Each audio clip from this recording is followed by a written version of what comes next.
I chose EHOVE's program for practical nursing because I felt their schedule worked best with my at-home life with my children and how to balance that work, school, mom load. So that's why I chose EHOVE. As a student nurse, I've learned how to insert a nasogastric tube. I've learned how to do tracheostomy suctioning, tracheostomy care. I've learned how to do dry dressing changes and things of that nature. They are inserting a nasogastric tube into a patient for a stomach decompression.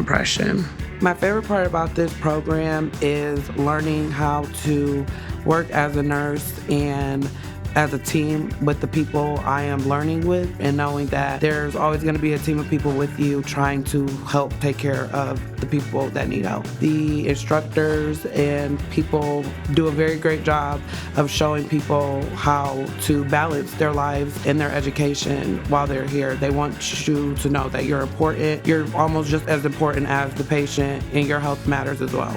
I love teaching the students to encourage them to be great nurses when they get out into the field. You should come to EHOVE because it is very family oriented. Your future, your career.